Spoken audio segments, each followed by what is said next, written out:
பணியாற்றியிருந்தாரு. சமீபத்தில் ஒரு 2 வருஷத்துக்கு முன்னாடி மறந்துட்டாரு. நான் இப்போ வந்து நந்திவரம் குடுவாஞ்சேரி நகரமன்ற தலைவராக பணியாற்றிட்டு இருக்கேன். 4 வருஷமா பக்கத்தில் குடுவாஞ்சேரி தெரியல, நந்திவரம் குடுவாஞ்சேரி, அதில் நகரமன்ற தலைவராக பணியாற்றிட்டு இருக்கேன். சொந்தக்காரங்களா இருக்கிறாங்களா? நந்திவரம் குடுவாஞ்சேரியில் இருக்கிறாங்களா? இருந்தாங்கன்னா கார்த்தி எப்படின்னு கேட்டு பாருங்க.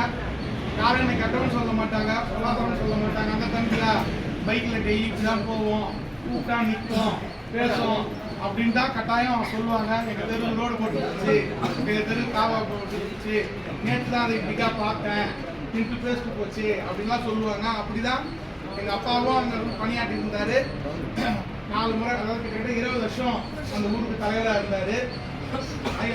இப்போ 5வது வருஷமா நான் தலைவராக இருக்கேன். ஒரு குடும்பத்தில் ஒரே தலைவராக வர முடியும்னா எப்படி வர முடியும்னா, மக்கள் கிட்ட நல்ல ஆதரவையும் நல்ல பேரையும் பெற்று இருந்தால் மட்டும்தான் தொடர்ந்து தலைவராக வர முடியுங்களக்கா. அந்த மாதிரி நாம தொடர்ந்து தலைவராக வரோம்னா எந்த அளவுக்கு நல்ல பேர் இருக்கும் மக்கள் கிட்டன்றதை நீங்க பார்த்துக்குங்க. இப்போ நம்ம மாண்புமிகு தமிழ்நாடு முதலமைச்சர் அவர்களும், கழகத்தினுடைய இளைஞரணி செயலாளர் அண்ணன் உதயநிதி ஸ்டாலின் துணை முதலமைச்சர் அவர்களும், நம்மளுடைய மாவட்ட அமைச்சர் அண்ணன் அன்பரசன் அவர்களும் இந்த செங்கல்பட்டு சட்டமன்ற தொகுதிக்கு என்ன வேட்பாளராக நிறுத்தியிருக்காங்க. அதாவது எம்எல்ஏக்கு. இதுக்கு முன்னாடி நம்மளுடைய நாடாளுமன்ற உறுப்பினர் அண்ணன் செல்வம் அவர்களுக்கும், நம்மளுடைய சட்டமன்ற உறுப்பினர் அக்கா வரலட்சுமி மதுசூதனன் அவர்களுக்கும், இந்த நெடுகுன்ற ஊராட்சியை பொறுத்த வரைக்கும் திராவிட முன்னேற்ற கழகத்தினுடைய கொட்டியை பற்றாலே நிறைய வாக்குகள் வரும். எவ்வளோ குட்டிகளெல்லாம் அடித்து பார்த்துருக்காங்க. பட் ஆனால் எதுவும் சக்ஸஸ் ஆகலை. எப்பயுமே இது உதயசூரியனுக்கு நிறைய போட்டு விடும். எப்படி சொல்கிறோன்னா, மற்ற ஊரெல்லாம் 5 நிமிஷத்தில் முடிச்சுட்டு வந்துட்டோம், 10 நிமிஷத்தில் முடிச்சுட்டு வந்துட்டோம். இந்த ஊருக்கு மட்டும் இதோட ஒரு 1.5 மணி நேரமாக நிர்வாகிகளை மட்டும் சந்திக்கிறோம். கிட்டத்தட்ட 500 பேர் 1000 பேர் கிட்ட ஒரு 6-7 பாயிண்டாக சந்திச்சுட்டு வந்துட்டோம். ஒரு இடத்துல பப்ஸ் கொடுத்தாங்க, மோர் கொடுத்தாங்க, 2 ஐஸ் கட்டி போட்டு கொடுத்தாங்க. அதனால அத்தனை பேசவும் முடியல.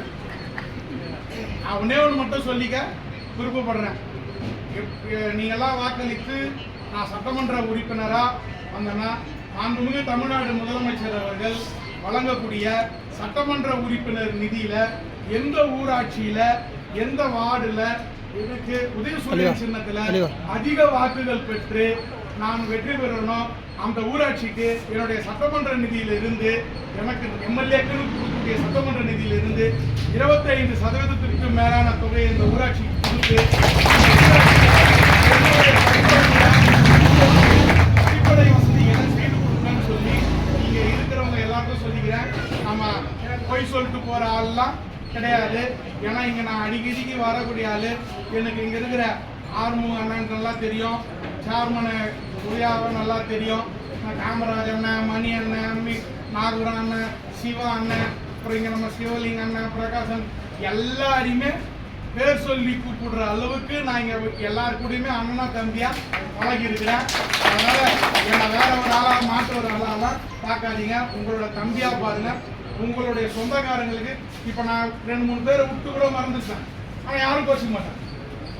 ஏன்னா அவங்களுக்கெல்லாம் தெரியும் நான் அவங்களோட தம்பியா பழகிருக்கிறேன். அதனால தோழமை கட்சி தோழர்கள் நிறைய வந்திருக்கிறீங்க. நீங்களும் உங்களுக்கும் காங்கிரஸ் வந்திருக்காங்க, விடுதலை சிறுத்தை வந்திருக்காங்க, நிறைய தோழமை கட்சிகள் வந்திருக்கிறீங்க. நம்மெல்லாம் இணைந்து மாண்புமிகு தமிழ்நாடு முதலமைச்சர் அவர்களை மீண்டும் முதலமைச்சராக்கிறதற்கு உதயசூரியன் சின்னத்தில் வாக்களிக்க வேண்டுமா எல்லாருடைய பாதங்களை தொட்டு கேட்டுக்கொள்கிறேன். நன்றி, வணக்கம்.